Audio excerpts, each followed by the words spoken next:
Sahabat YKB, senang dapat kembali berjumpa saudara dalam acara Wasiat Kekal berupa renungan firman Tuhan yang memandu kehidupan kita. Saya Pendeta Santiani Manurung dari GKI Gria Merpati Mas. Renungan kita hari ini, Senin 24 Juni 2024, ditulis oleh Pendeta Florida Rambu Bangironi dari GKI Ngagel, Surabaya dengan judul Hati yang Tabah, yang dilandaskan pada surat Kisah Para Rasul 27.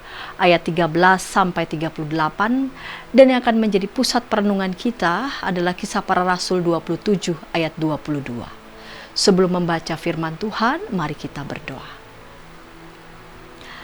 Bapa yang kami sembah dalam Tuhan Yesus Kristus, kami hendak merenungkan firman-Mu. Bimbing dan sertailah kami ya Bapa. Amin. Sahabat, saya akan bacakan untuk kita dari Kisah Para Rasul 27 ayat 22. Dengarkanlah firman Tuhan. Sekarang juga dalam kesukaran ini aku menasihatkan kamu, supaya kamu tetap bersemangat, sebab tidak seorang pun di antara kamu yang akan binasa, kecuali kapal ini. Sahabat, pernahkah Anda merasa situasi sudah begitu berat, tetapi belum juga ada jalan keluar, sudah melakukan berbagai upaya tetapi masalah tidak kunjung selesai? Jika ya, maka Anda tidak sendiri. Itu adalah pengalaman hidup manusia, setiap orang pasti mengalaminya. Yang berbeda adalah cara mengatasinya. Paulus dan beberapa tahanan pernah mengalami karam kapal ketika kapal tak lagi sanggup untuk menghadapi angin halauan. Mereka memilih membiarkan kapal itu terombang-ambing tanpa harus berusaha mengubah arah kapal. Tidak ada pilihan, mereka harus mengurangi muatan kapal untuk bisa mengurangi beban kapal. Dalam kekalutan, Paulus meyakinkan mereka takkan ada yang mati karena badai ini.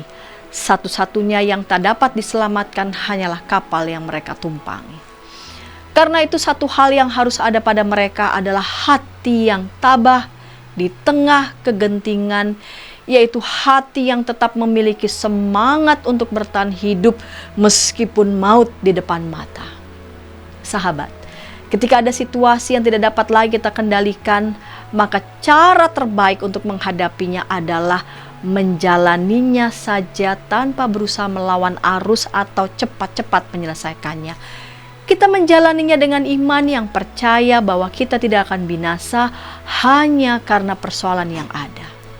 Yang perlu kita lakukan hanya satu, jaga hati supaya bisa tetap tabah, bersemangat menjalani hidup.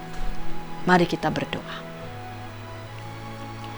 Ketika kami menghadapi berbagai persoalan yang terasa menekan dan sesak di dada, kami diliputi begitu banyak kecemasan, kekhawatiran, kekalutan yang bisa saja memerangkap kami sehingga kami ingin cepat-cepat mencari jalan keluar yang justru makin menambah kompleks persoalan. Ajar kami agar kami bertabah hati, menenangkan pikiran kami sehingga kami dapat mendengarkan suara Tuhan.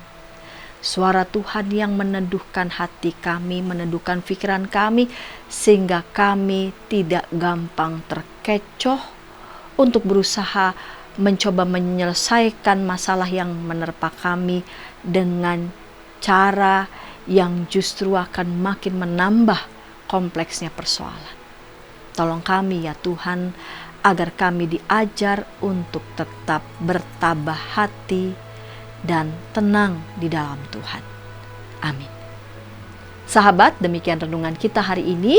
Jangan lupa subscribe, like, dan bagikan kepada sahabat-sahabat kita yang lain. Tuhan memberkati.